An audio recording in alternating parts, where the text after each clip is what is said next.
Zero से advance level तक आप आगे बढ़ेंगे, आपको लगेगा कि वास्तव में मैंने कुछ ना कुछ पढ़ा है, मैं कुछ ना कुछ जानकारी मैंने एकत्रित की हुई है।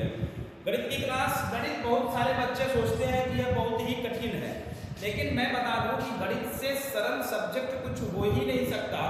गणित अपने आप में ही बोलता है गणित का सवाल कि मुझे कैसे लगाना है। आपको तैयारी लेवल की जितनी भी क्लासेस, कंपटीशन लेवल का जितना भी मैथ्स की क्लासेस चाहिए, मैं सब आपको यहाँ लाइव आकर के या रिकॉर्डेड वीडियोस के माध्यम से मैं आपको अपने इस चैनल में प्रोवाइड कराऊंगा। तो आप जितने भी स्टूडेंट्स हैं जो ये चाहते हैं कि गणित जीरो लेवल से पढ़ सके, वो सभी हमसे जुड़े और अपने दोस्त साथियों के पास भी हमारे इस वीडियो को शेयर करें, ताकि हम ज़्यादा से ज़्यादा लोग एक ग्रुप बना लें और ज़्यादा से ज़्यादा लोग एकत्रित होकर के इस चैनल के माध्यम से हम पढ़ाई कर सके। और शिक्षा दान महादान होता है, उसी पर हम आगे आगे बढ़ते हैं। देखिए, गणित करने के लिए सबसे पहले हमको एक चीज जानना पड़ेगा कि कोई भी विषय जब हम पढ़ रहे हैं तो विषय की सबसे पहले शुरुआत कैसे होती है, उसमें हमको चलना पड़ेगा। अर्थात विषय देखने के लिए मुझे गणित पढ़ना है, तो गणित के लिए मुझे सबसे पहले कौन सा चीज पढ़ना है, तो मुझे गणित के लिए उसका ज्ञान होना आवश्यक है, इसकी आधारभूत चीज आवश्यक है। तो मुझे गणित में सबसे पहले संख्या को पढ़ना चाहिए कि आखिरकार ये गणित है क्या।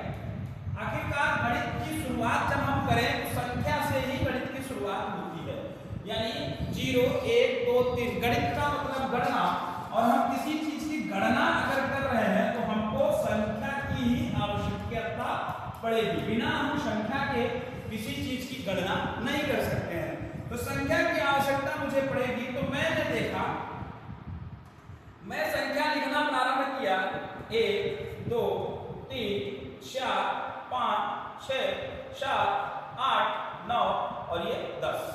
मैंने संख्या लिखना प्रारंभ किया, 11 12 13 14 15 16 17 18 19 और ये 20। मैंने 20 तक की संख्या को लिखा। अब मैं इसी तरीके से आगे बढ़ता चला जाऊंगा, लेकिन अब मैं जब इन संख्याओं को जब मैं लिख रहा हूं, तो मैं इन संख्याओं को लिख रहा हूं तो मुझे एक चीज ये समझ में आना चाहिए कि 1 के बाद क्या आ रहा है, 2 2 के बाद क्या आ रहा है, 3 3 के बाद क्या आ रहा है, 4 और 4 के बाद क्या आ रहा है, 5। मतलब लगातार आ रहा है। आप ये कह सकते हैं कि 2 क्या है, बताइए। 2 एक प्रकार की संख्या है, 2 एक प्रकार की क्या है, संख्या है। तो जो संख्या है, ये जो इनकी गणनाएं हैं, ये इन्हीं को हम देखते हैं। अर्थात हम कह सकते हैं कि अगर हम किसी संख्या में 1 जोड़ देते हैं तो हमको अगली संख्या प्राप्त होती है। ध्यान रखिएगा, किसी संख्या में हम 1 जोड़ देते हैं तो हमको अगली संख्या प्राप्त होती है। अब देखिए, अगर हम सम संख्या में 1 जोड़ेंगे तो हमको विषम संख्या मिलेगी। ध्यान रखिएगा, और अगर हम विषम संख्या में 1 जोड़ेंगे तो सम संख्या हमको प्राप्त होगी। इसको हम अभी सम और विषम समझेंगे, लेकिन इतना समझ लीजिए कि जब हम सम संख्या में 1 जोड़ते हैं तो विषम संख्या मिलती है, और जब विषम संख्या में 1 जोड़ते हैं तो सम संख्या मिलती है। लेकिन वही अगर हम सम संख्या में 2 जोड़ दें तो हमको सम मिलेगा, और हम विषम संख्या में 2 जोड़ दें तो हमको क्या मिलेगा, विषम ही संख्या मिलेगा। ध्यान रखिए, सम संख्या में 1 जोड़े तो विषम संख्या, विषम संख्या में 1 जोड़ने पर सम संख्या, सम संख्या में 2 जोड़ने पे सम संख्या, और विषम संख्या में 2 जोड़ने पे हमको क्या मिलता है, विषम संख्या प्राप्त होता है।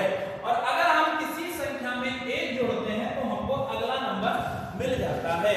जैसे अगर 1 में 1 जोड़ेंगे तो 2 मिलेगा, 2 में 1 जोड़ेंगे तो 3 मिलेगा, 3 में 1 जोड़ेंगे तो 4 मिलेगा। ये संख्या का कुछ अपना छोटा मोटा नियम। आगे चलते हैं। बहुत सारे बच्चे ऐसे होते हैं जिनको पढ़ने में भी समस्या होती है। जैसे अब हम 20 लिखने के बाद 21 लिखेंगे, 21, ये देखिए 20 के बाद 21 है ना। तो मतलब संख्या को पढ़ने के लिए हमें, जैसे उर्दू पढ़ने के लिए हम दाहिने से बाएं की ओर चलते हैं, उसी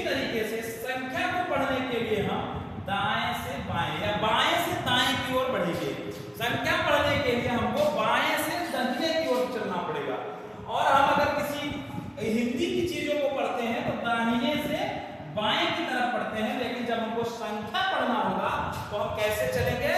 बाएं से दाएं की ओर, बाएं से दाएं की ओर, बाएं से दाएं की ओर संख्या को पढ़ने के लिए ध्यान रखिएगा, ये चीज आप जरूर याद रखिएगा। और गणित में भी कोई भी काम करने के लिए हमको बाएं से दाहिने की ओर ही चलना पड़ेगा। गणित में कुछ भी काम करना है तो हम बाएं से दाहिने की ओर चलते हैं। जैसे हम उर्दू को पढ़ते हैं, उर्दू को हम जानते हैं, जो उर्दू पढ़ते होंगे उनको पता है कि बाएं से दाएं की ओर उर्दू को पढ़ी जाती है। उसी तरीके से गणित भी पढ़ी जाती है। ठीक है, जैसे मान लीजिए हमने कोई संख्या लिख दी, सपोज दैट हमने कोई संख्या लिख दी, क्या लिख दिया? 4 3 7 5। इसको पढ़ने के लिए हम इधर से नहीं पढ़ेंगे, इकाई दहाई सैकड़ा हजार, इधर से पढ़ेंगे। इकाई की जगह पे 5, दहाई की जगह पे 7 और सैकड़ा की जगह पे 3 और हजार की जगह पे हमारे पास क्या है? 4। तो ये जो संख्याएं हैं इसको हम इधर से इधर की ओर पढ़ते हैं। ये लिखा क्या है? इकाई दहाई सैकड़ा हजार, यहाँ आए तो 4375 लिखा हुआ है। ये बात आपको मुझे लगता है समझ में आ रही है। अब जो संख्या है, इस संख्या को थोड़ा देखने के बाद आगे आते हैं संख्या के प्रकार में।